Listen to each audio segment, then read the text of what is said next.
வணக்கம் மக்களே. என்ன மக்களே, அனைவரும் நலமா? ஆள் பார்க்க ரொம்ப ஜாலியா இருந்த மாதிரி இருக்கு.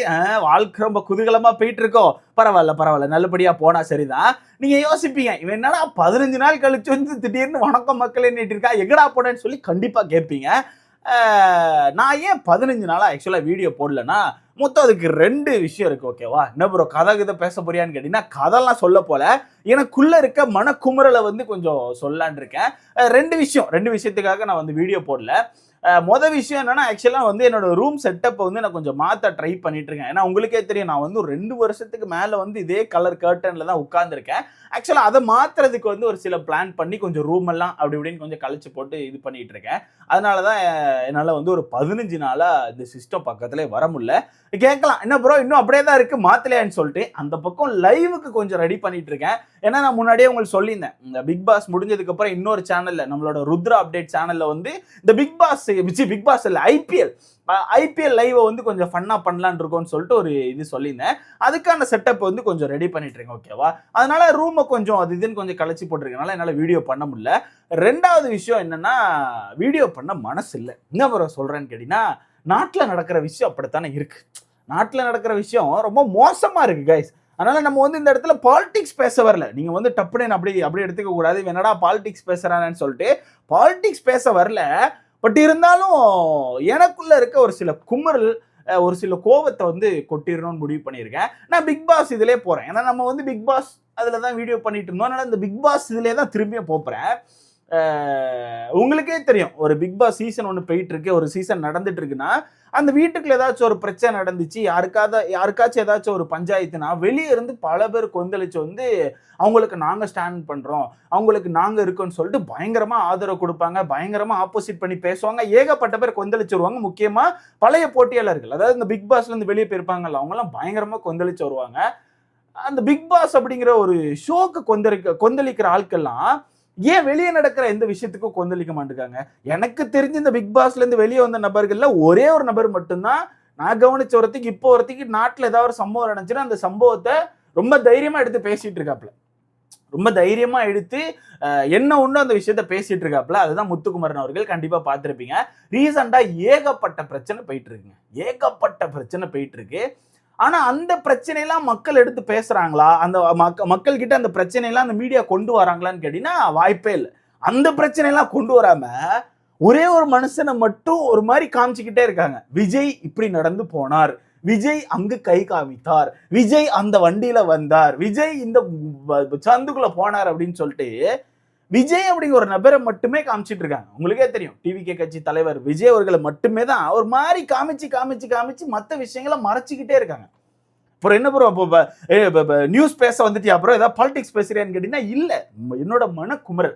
ஏகப்பட்ட விஷயம் வந்துட்டு இருக்குங்க, ஏகப்பட்ட விஷயம் நடந்துட்டு இருக்கு, ஏகப்பட்ட விஷயம் நியூஸ்ல வராம இருக்குது. டெய்லி ஒரு சம்பவம் ஒவ்வொரு டிஸ்ட்ரிக்ட்ல ஏதாவது ஒன்று நடந்துகிட்டே இருக்கு. பட் அந்த விஷயங்கள்லாம் பெருசா வெளியெடுத்து பேசப்படுதான்னு கேட்டீங்கன்னா வாய்ப்புகளே கிடையாது. அந்த விஷயங்கள்லாம் பெருசா வெளியே வரமாட்டுக்கு. அதை தாண்டி எந்த நியூஸ் அதிகமா வருதுன்னா, விஜய் அவர்கள் ஒரு கார்ல வந்தா அது ஒரு 10 நியூஸா போட்டுறாங்க. விஜய் இப்படி வந்தார், விஜய் இப்படி போனார், விஜய்ன்னு சொல்லிட்டு டிவிகே கட்சி தலைவர் விஜய் அவர்களை மட்டுமே இது பண்ணி காமிச்சிட்டு இருக்காங்க. மற்றபடி எந்த நியூஸையுமே பெருசா காமிக்க மாட்டேங்காங்க. அப்ப நீ என்ன முறை இப்ப சொல்ல வரேன்னு கேட்டீங்கன்னா, இப்போ பிக் பாஸ்ல இருக்க ஒரு சில பேர் வந்து ஒரு சில மக்கள் வந்து என்ன பண்ணுவாங்கன்னா, அவங்களோட ஒரு ரோல் மாடலா எடுத்துப்பாங்க. இவங்க தான் எனக்கு வந்து வாழ்க்கைக்கு ரோல் மாடல் அப்படிலாம் பல பேர் எடுத்திருக்காங்க. ஓகேவா? நம்மளால கவனிக்க முடியும். இவங்கள மாதிரி இருக்கணும்ப்பா, இந்த மனுஷன் மாதிரி வைபா இருக்கணும்ப்பான்னு சொல்லிட்டு பல பேர் வந்து செட் ஆகி பல பேர் ஃபேனா மாறுவாங்க.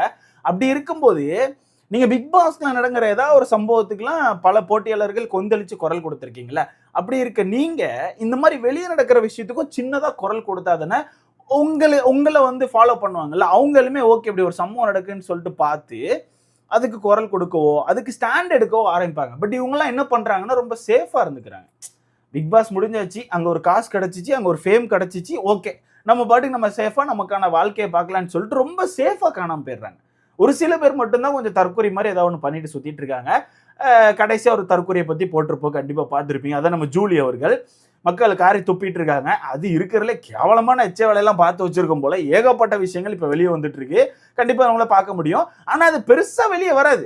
அது உங்களுக்கே தெரியும் ஏன்னு சொல்லிட்டு. பட் இருந்தாலும் பல பேர் அந்த விஷயத்தை எடுத்து கொண்டு வந்துட்டு இருக்காங்க. பல பேர் அந்த விஷயத்தை எப்படியாச்சும் வெளியே கொண்டு வந்துடணும், ஜூலி அப்படிங்கிற நபர் என்னென்ன பண்ணியிருக்காங்க அப்படிங்கிறத காமிச்சிடணும்னு சொல்லிட்டு ட்ரை பண்ணிட்டு இருக்காங்க.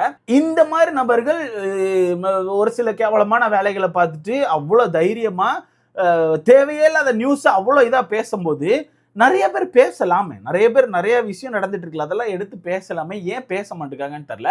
எனக்கு இன்னொன்று இங்கே வந்து ரிவ்யூவர்ஸ் மேலேயும் கொஞ்சம் கோவம். அதாவது இந்த பிக் பாஸ் ரிவ்யூ பண்ணுவாங்கல்ல, அதில் ஒரு சில பேர் மேலே எனக்கு கொஞ்சம் கோவம். அதில் ஒருத்தர் மேலே எனக்கு சரியான கோவம். ஏன்னா மனுஷன் இந்த நாட்டிலே கிடையாது, மனுஷன் ஏதோ ஒரு நாட்டில் உட்காந்துருக்காப்புல, வேற ஒரு நாட்டில் உட்காந்துருக்காப்புல, அங்க இருந்துட்டு இங்க விஜய் மட்டும் கடிச்சிட்டே இருக்காப்புல. நானும் கவனிச்சுட்டு தான் இருந்தேன். நான் பெருசா சரி ரைட்டு எதுக்குன்னு விட்டுட்டு இருந்தேன். விஜய் மட்டும் கடிச்சிட்டே இருக்காப்புல. சரி கடிங்க, தப்பு கிடையாது.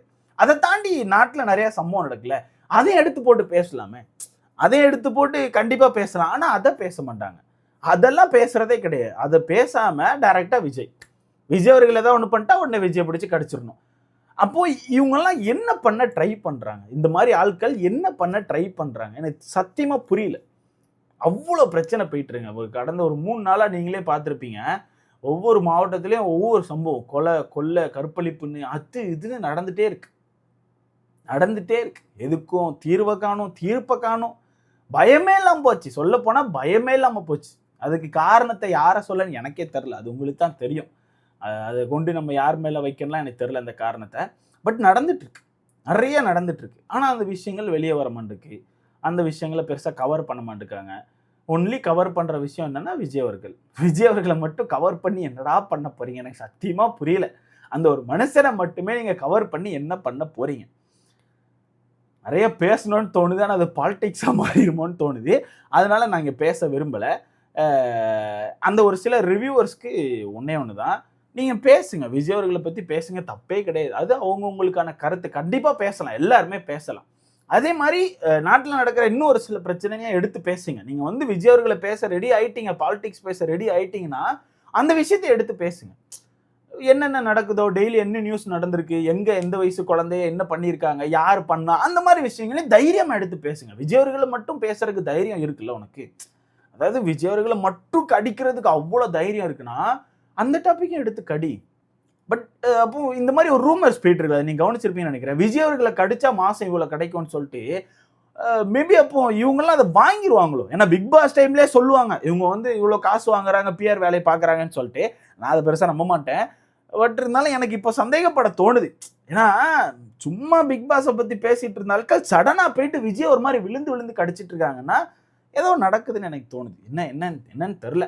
பட் இங்கே முத்துக்குமரன் அவர்களுக்கு மட்டும் நான் ஒரு பாராட்டு கொடுத்துக்கணும்னு நினைக்கிறேன். ஏன் அவரை பற்றி பேசுகிறேன்னா, அவருக்கு நான் ஒரு வகையில் சப்போர்ட்டும் கொடுத்துருக்கேன். அந்த மனுஷன் இப்போ வரத்துக்கு என்ன நடந்தாலும் எடுத்து பேசிடுறாப்புல. பாசிட்டிவோ நெகட்டிவோ, அது வந்து கெட்ட பேராகுமோ இல்லை வந்து ஏதாவது பிரச்சனை ஆகுமோ, எதையும் வசிக்க மாட்டேங்காப்புல, அடிச்சு பேசுறாப்புல. இப்போ கடைசியெல்லாம் ஒரு வீடியோ போட்டிருந்தாப்புல, வேற லெவல்ல இருக்கு. அந்த கவனிச்சிருப்பீங்க, தூத்துக்குடியில் நடந்த ஒரு சம்பவம், அது நிறைய டெய்லி 1-2 சம்பவமாக நடக்குது, ஏகப்பட்ட சம்பவம் நடக்குது.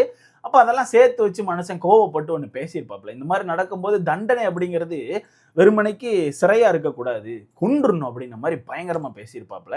கண்டிப்பா பார்த்துருப்பீங்க. அந்த மனுஷனுக்கு இருக்க கட்ஸ் கூட இங்க பல பேருக்கு இல்லை. பிக் பாஸ் வந்துட்டு போன ஆட்களாகட்டும், இந்த ரிவ்யூ பண்றேன்னு சுத்துற இந்த தற்குறிகளுக்காகட்டும், யாருக்குமே இல்லை. இந்த மாதிரி ஜூலி மாதிரி ஆள்லாம் என்னத்தை சொல்லன்னு தெரியல, என்னத்தை கொண்டு அடிக்கணும்னு எனக்கு தெரியல. அதெல்லாம் அது சோறு தான் திங்குதா இல்லை வேற என்ன இலவையா திங்குதான்னு தெரியல. இதெல்லாம் பேசுற பேச்சை பார்க்கும்போது எனக்கு அப்படிதான் கேட்க தோணுது. எனக்கு சத்தியமா அப்படிதான் இருக்குது. இதுக்கு தண்ணி பழம் கூட எவ்வளவு பரவாயில்ல போல. ஏன்னா தண்ணி பழத்துக்கிட்ட கூட இந்த மாதிரி பாலிடிக்ஸ் சம்பந்தமா ஏதாவது கொஸ்டின் கேட்கும்போது அவர் கூட ரொம்ப நெகட்டிவா கொடுக்காம, இல்லைங்க அது அவங்களுக்கான தனிப்பட்ட கருத்து, அது அப்படி ஒரு கருத்து அப்படின்னு சொல்லிட்டு அந்த மனுஷன் கூட கொஞ்சம் கரெக்டா பேசிட்டு கிளம்பிடுறாப்புல. ஆனா இந்த ஜூலிலாம் அவ்வளவு மட்டமா பண்ணுது, அவ்வளவு கேவலமா பண்ணிட்டு இருக்குது. முத்துக்குமரன் இறங்கி பேசுற மாதிரியாச்சும் ஒரு சில பேராச்சும் கொஞ்சமாச்சும் ஸ்டாண்ட் எடுக்கணும். நீங்க சொல்லலாம் ப்ரோ முத்துக்குமரன் முன்னாடியே வச்சு இந்த மாதிரி நியூஸ் பேசுவாருன்னு சொல்லிட்டு, அது ஓகே தான்.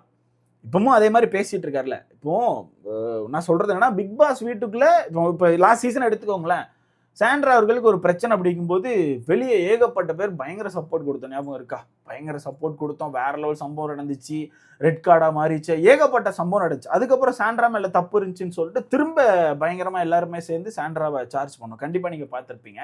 அந்த மாதிரி ஒரு ஷோல ஒருத்தவங்க ஒரு தப்பு பண்றதுக்கே வெளியே இருக்க மக்கள் எல்லாரும் சேர்ந்து பயங்கரமா சார்ஜ் பண்றோம்ல. இந்த மாதிரி வெளியே நடக்கிற ஒவ்வொரு சில விஷயத்துக்கும் நம்மளே எந்திரிச்சு வந்தாதான் உண்டு. நம்மளா வந்து ஏதாச்சும் ஒன்று கொஞ்சம் பேச ஆரம்பிச்சா மட்டும்தான் எனக்கு தெரிஞ்சு இந்த மாதிரி விஷயங்கள் மாறும் நான் நினைக்கிறேன். ஸோ இதை பத்தி உங்களுக்கான கருத்து என்னன்னு சொல்லிட்டு மறக்காம கமெண்ட்ல போட்டுருங்க. அதான் கடைசியா சொல்றது என்னன்னா, இந்த பிக் பாஸ்க்குள்ள வர்ற யாரையுமே நீங்க வந்து உங்க வாழ்க்கைக்கு வந்து ஒரு ரோல் மாடலாலாம் எடுத்துக்காதீங்க. அவங்கெல்லாம் அந்த ஒரு 3 மாசம், அதிகபட்சம் ஒரு 4 மாசம் அவ்வளவுதான். அவங்களுக்கு தேவை காசு, ஃபேம். அப்புறம் அவ்வளவுதான். அத வச்சுட்டு அவங்க வந்து அவங்க வாழ்க்கைய பார்க்க போயிருவாங்க. நம்ம தான் என்ன பண்றோம்னா, அவங்கள ஃபாலோ பண்ணிட்டு அவங்க லைஃப் ஸ்டைல பார்த்துக்கிட்டே சுத்திட்டு இருக்கோம். அது வேஸ்ட் அப்படிங்கிறது என்னோட கருத்து. ஸோ நீங்க சொல்லுங்க. நீங்களும் கவனிச்சிருப்பீங்க ரீசென்ட் டேஸா அந்த மீடியா பத்தி உங்களுக்கான கருத்து என்னன்னு சொல்லிட்டு மறக்காம கமெண்ட்ல போடுங்க. அடுத்த வீடியோல பார்க்கலாம். அண்ட் ருத்ரா அப்டேட்ஸ்ல லைவுக்கான விஷயங்கள கொஞ்சம் ரெடி பண்ணிட்டு இருக்கேன். ஐபிஎல்க்கான லைவ் விஷயங்கள. நீங்க வருவீங்க, வந்து ஃபன் பண்ணுவீங்க, பேசுவீங்க. கண்டிப்பா நான் சண்டை போட கூட ரெடி ப்ரோ. அதாவது ஐபிஎல் சம்பந்தமா ரெடி அப்படின்னா மறக்காம கமெண்ட்ல போட்டுருங்க. இன்ஸ்டாகிராம்ல எனக்கு டெக்ஸ்ட் பண்ணுங்க. நாளைக்கு மேபி லைவ் வந்தாலும் வருவேன். இல்ல அந்த சேனலுக்கான லைவ் கொஞ்சம் ரெடி பண்ணிட்டு இருக்கேன். அதுல சந்திக்கலாம். Bye guys.